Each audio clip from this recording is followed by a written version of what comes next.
मिरजेत कत्तल करण्याच्या उद्देशाने गायीची वाहतूक श्री शिवप्रतिष्ठान हिंदुस्थानच्या कार्यकर्त्यांनी पकडली।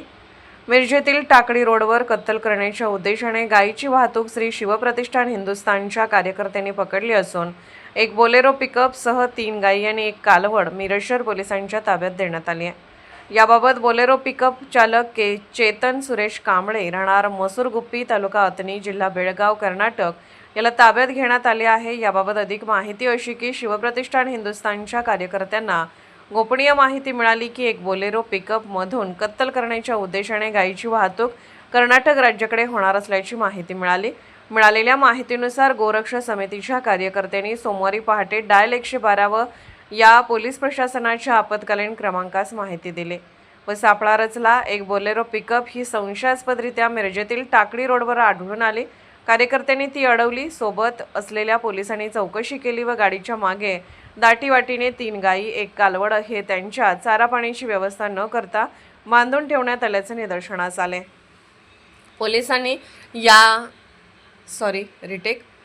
पोलिसांनी याबाबत जनावरांच्या वाहतुकीचा गाडी चालवण्याचा परवाना चालकाकडे विचारला असता त्याच्याकडे कोणताच परवाना आढळून आला नाही। गोरक्षा समितीच्या कार्यकर्त्यांनी व पोलिसांनी सदरची जनावरे व चालकाला ताब्यात घेतले व मिरज शहर पोलीस ठाण्यात चालकाच्या विरोधात प्राण्यांचा छळ अधिनियमानुसार गुन्हा दाखल करण्यात आला असल्याची माहिती श्री शिवप्रतिष्ठान हिंदुस्थानचे विनायक माइनकर यांनी दिली आहे। कत्तल होऊ नये यासाठी श्री शिवप्रतिष्ठान हिंदुस्थानचे धारकरी कर्नाटकातून येणाऱ्या सगळ्या मार्गावर आम्ही सध्या पाळत ठेवून आहोत। काल आपल्याला ही कर्नाटकात जाणारी महाराष्ट्रातून 4 गायी घेऊन गाडी जाणार आहेत अशी आपल्याला टीप मिळाली होती आणि आपण ग्रामीण भागामध्ये या गाडीवर कर्नाटक पासिंग असलेल्या या गाडीवर पाळत ठेवून होतो आणि ही गाडी कुकटोळी मार्गे बेळंकी मार्गे अशी कर्नाटकात जाणार होती। मात्र त्या गाडीला अंदाज लागला की आम्ही सगळे इथं थांबलेलो आहोत।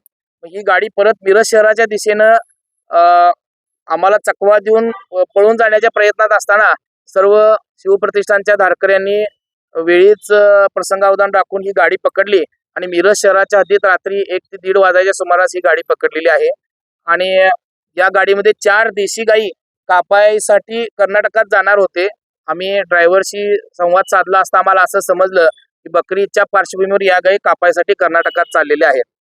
सध्या श्री शिवप्रतिष्ठान हिंदुस्थान गोरक्षा समिती म्हणजेच आद्य गोरक्षक छत्रपती शिवराय गोरक्षा समिती श्री शिवप्रतिष्ठान हिंदुस्थान असं आपण या संस्थेच्या वतीनं आपण सध्या गोरक्षणाचं कार्य करत आहोत आणि मिरज पोलीस स्टेशनच्या वतीनं आपल्याला चांगलं सहकार्य मिळतंय आणि या गाडीवर आणि ह्याचे जे कोण मालक म्हणून ते काही दाखवू शकत नाही आहेत, त्यामुळे या गाडीवर प्राणी संरक्षण कायद्याच्या अनुषंगाने आपण ॲनिमल क्रुएलिटी ऍक्ट प्रमाणे आपण गुन्हा दाखल करत आहोत। या गायीवर सगळी कारवाई पूर्ण झालेली आहे आणि या गायी निमशिरगावला वेद खिलार गोशाळेमध्ये या आम्ही पाठवत आहोत। बकरीच्या पार्श्वभूमीवर आम्ही तर सगळे गोरक्षक सगळीकडे गस्त घालत आहोत आणि पोलिसांचं सहकार्य आहेच, मात्र अजून सुद्धा पोलिसांकडून आपल्याला भरपूर सहकार्य आवश्यक आहे की जेणेकरून देशी गायींची आणि बैलांची गोवंशाची कत्तल होऊ नये यासाठी आता बकरीच्या पार्श्वभूमीवर बऱ्याच गायी आणि बैल आपल्या शहरात कापायसाठी येण्याची शक्यता आहे, तरी पोलीस स्टेशनने सुद्धा यामध्ये लक्ष घालावं ही आमची गोरक्षकांच्या वतीनं विनंती आहे।